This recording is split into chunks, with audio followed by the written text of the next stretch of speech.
ದನದ ಕೊಟ್ಟಿಗೆ ಕಟ್ಟಿಕೊಳ್ಳೋಕೆ ಹಣ ಬಿಡುಗಡೆ ಮಾಡದೆ ಸತಾಯಿಸಿದ ಹಿನ್ನೆಲೆ ಕವಲೆತ್ತು ಗ್ರಾಮ ಪಂಚಾಯಿತಿ ಮುಂದೆಯೇ ಹಸುಗಳನ್ನು ಕಟ್ಟಿ ರೈತ ಪ್ರತಿಭಟನೆ ನಡೆಸಿದ್ದಾನೆ. ರಾಣೆಬೆನ್ನೂರು ತಾಲೂಕಿನ ಕವಲೆತ್ತು ಗ್ರಾಮದ ರೈತ ಚಂದ್ರಪ್ಪ ಹೊಳೆ ಸಿರಗೇರಿ ಪ್ರತಿಭಟನೆ ನಡೆಸಿದ್ದಾನೆ. 2021ರಲ್ಲಿ ನರೇಗಾ ಯೋಜನೆಯ ಅಡಿಯಲ್ಲಿ ಚಂದ್ರಪ್ಪ ತಾಯಿ ಫಕೀರವಾಗಿ ದನದ ಕೊಟ್ಟಿಗೆ ಮಂಜೂರಾಗಿತ್ತು. ಸುಮಾರು 4 ವರ್ಷವಾದರೂ ಪಿಡಿಒ ಮತ್ತು ಕಾರ್ಯದರ್ಶಿ ಹಣವನ್ನ ಬಿಡುಗಡೆ ಮಾಡೋದಕ್ಕೆ ಸತಾಯಿಸ್ತಾ ಇದ್ದಾರೆ. ಹಲವು ಬಾರಿ ಮನವಿ ಮಾಡಿದ್ರೂ ಪಿಡಿಒ ಹಣ ಬಿಡುಗಡೆಗೆ ಕ್ರಮ ವಹಿಸದ ಹಿನ್ನೆಲೆ ಕವಲೆತ್ತು ಗ್ರಾಮ ಪಂಚಾಯಿತಿ ಮುಂದೆ ಹಸುಗಳನ್ನು ಕಟ್ಟಿ ಪ್ರತಿಭಟನೆ ನಡೆಸಿದ್ದಾನೆ. ಸೂಪರ್ ಸ್ಪೆಷಾಲಿಟಿ ವೈದ್ಯರಿಗೆ ಗುಡ್ ನ್ಯೂಸ್ ಸಿಕ್ಕಿದೆ. ಸೂಪರ್ ಸ್ಪೆಷಾಲಿಟಿ ವೈದ್ಯರ ನಿವೃತ್ತಿ ವಯಸ್ಸನ್ನು ವಿಸ್ತರಣೆ ಮಾಡಿ ರಾಜ್ಯ ಸರ್ಕಾರ ಆದೇಶ ಹೊರಡಿಸಿದೆ. 60 ವರ್ಷ ಇರುವ ವೈದ್ಯರ ನಿವೃತ್ತಿ ವಯಸ್ಸು ಇದೀಗ 65 ವರ್ಷಕ್ಕೆ ವಿಸ್ತರಣೆಯಾಗಿದೆ. ಸರ್ಕಾರದ ನೀತಿಯಂತೆ ಸೂಪರ್ ಸ್ಪೆಷಾಲಿಟಿ ವೈದ್ಯರುಗಳ ನಿವೃತ್ತಿ ವಯಸ್ಸು 60 ವರ್ಷ ಇತ್ತು. ಆದರೆ ಸೂಪರ್ ಸ್ಪೆಷಾಲಿಟಿ ವೈದ್ಯರುಗಳ ಕೊರತೆ ಹೆಚ್ಚಾಗಿದೆ.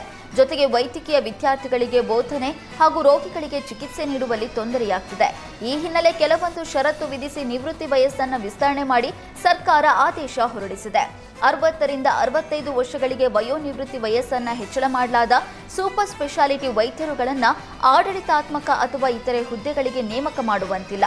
ಸಂಬಳ, ಪಿಂಚಣಿ ಮತ್ತು ಇತರೆ ಆರ್ಥಿಕ ಸೌಲಭ್ಯಗಳನ್ನು ವಿಸ್ತರಿಸುವ ಕುರಿತು ಆರ್ಥಿಕ ಇಲಾಖೆಯ ಸಹಮತಿ ಪಡೆದು ಪ್ರತ್ಯೇಕವಾಗಿ ಆದೇಶ ಹೊರಡಿಸಲಾಗುವುದು. ಗುಂಡಿಗಳಿಂದ ಕೂಡಿದ್ದ ರಸ್ತೆಯನ್ನ ಗ್ರಾಮಸ್ಥರೇ ಸೇರಿ ದುರಸ್ತಿ ಮಾಡಿಕೊಂಡ ಘಟನೆ ಶಿವಮೊಗ್ಗದಲ್ಲಿ ನಡೆದಿದೆ. ಹೊಳೆಹೊನ್ನೂರು ಸಮೀಪದ ಇಟ್ಟಿಗೆಹಳ್ಳಿ ಗ್ರಾಮದಿಂದ ಆನವೇರಿ ಗ್ರಾಮಕ್ಕೆ ಹೋಗುವ ರಸ್ತೆಯಲ್ಲಿ ಗುಂಡಿಗಳಾಗಿ ಸಂಚಾರ ದುಸ್ತರವಾಗಿತ್ತು. ರಸ್ತೆ ಬದಿಗಳಲ್ಲಿ ಗಿಡಗಂಟಿಗಳು ಬೆಳೆದಿದ್ವು. ರಸ್ತೆ ದುರಸ್ತಿ ಮಾಡುವಂತೆ 10 ಬಾರಿ ಲೋಕೋಪಯೋಗಿ ಇಲಾಖೆ ಸೇರಿ ಸಂಬಂಧಿಸಿದ ಅಧಿಕಾರಿಗಳಿಗೆ ಮನವಿ ಮಾಡಿದರೂ ಪ್ರಯೋಜನವಾಗಿರಲಿಲ್ಲ. ಗ್ರಾಮಕ್ಕೆ ಸಂಪರ್ಕ ಕಲ್ಪಿಸುವ ರಸ್ತೆಯಲ್ಲಿ ವಾಹನಗಳ ಓಡಾಟಕ್ಕೆ ಕಷ್ಟವಾಗಿತ್ತು. ಶಾಲಾ ವಾಹನ ಗುಂಡಿಯಲ್ಲಿ ಸಿಲುಕಿಕೊಳ್ತಾ ಇತ್ತು. ಬೈಕ್ ಸವಾರರು ಬಿದ್ದು ಗಾಯಗೊಂಡಿದ್ರು.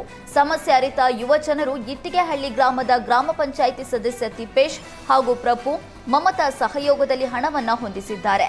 ಜೆಸಿಬಿ ಯಂತ್ರ ಬಳಸಿ ರಸ್ತೆ ಬದಿ ಬಿದ್ದಿದ್ದ ತ್ಯಾಜ್ಯವನ್ನ ವಿಲೇವಾರಿಗೊಳಿಸಿದ್ದಾರೆ. ಜಲ್ಲಿ ಕಲ್ಲು ಮಿಶ್ರಣವನ್ನ ಗುಂಡಿಗಳಿಗೆ ಸುರಿದು ರಸ್ತೆ ದುರಸ್ತಿಯನ್ನ ಗ್ರಾಮಸ್ಥರೇ ಮಾಡಿಕೊಂಡಿದ್ದಾರೆ. 25ರಿಂದ 30 ಸಾವಿರ ರೂಪಾಯಿ ವೆಚ್ಚವಾಗಿದೆ. ಯುವಕರ ಕಾರ್ಯಕ್ಕೆ ಗ್ರಾಮಸ್ಥರು ಮೆಚ್ಚುಗೆ ವ್ಯಕ್ತಪಡಿಸಿದ್ದಾರೆ.